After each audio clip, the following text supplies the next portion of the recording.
Sine Sam Mbaye ñoom ñaar ñoo bokk benn baay te ñoom ñaar tamit ñoo bokk date bi ñu génn àdduna muy 14 mars waaye nag bokkuñu 14 mars 1991 la Baye Djily Mbaye génn àdduna Sine Sam Mbaye nag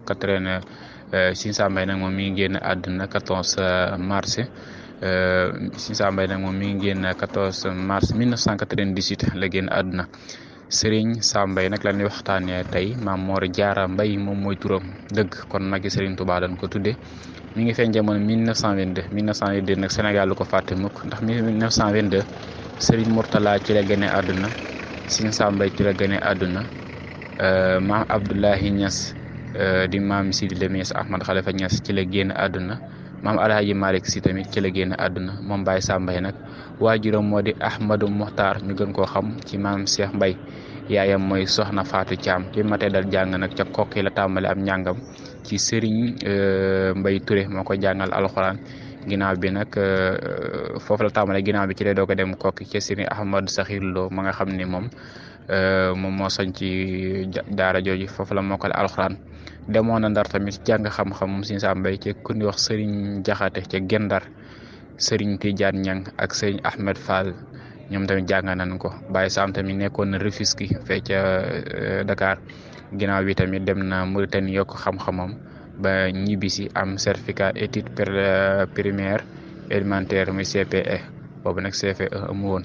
demoon na Tunis ca université bu Zeytoun yokk xam-xamam ñibbisi waat na Sénégal ba def formation ci gouvernement bu Sénégal nag daal koy jël muy jàngale français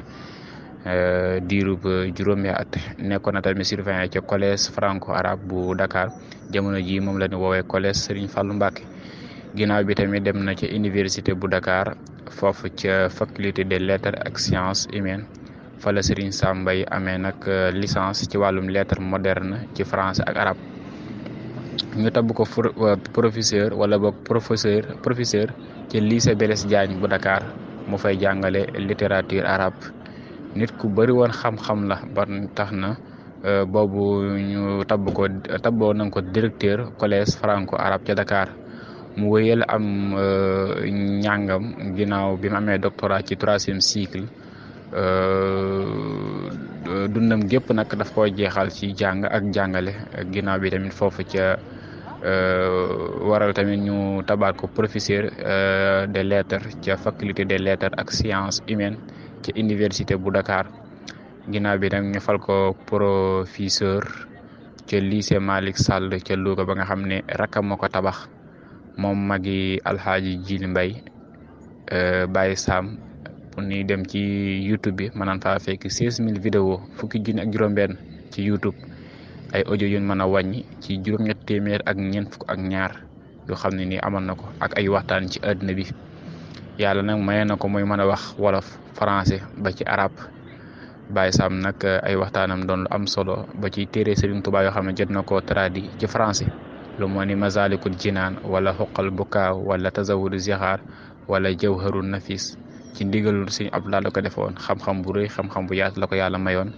mu nga fi bàyyi ko la 14 mars 1998 bi mu am 76 ans ci kaw suuf ñu jébal ko boromam ca palais Alhaji Djily Mbaye ca Louga mu fekk ji wala boog mu jiitu ji rakam mu jiitu ji magam wala boog waaw mu fekk ji magam ndax Baye Djily moom moo ko njëkk a faatu Sine Sam daal di faatu 98 daal di fekk ji magam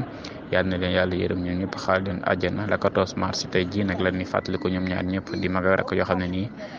def nañ lu ne ci diine ji fii waaye def na lu ne tamit ci jàpp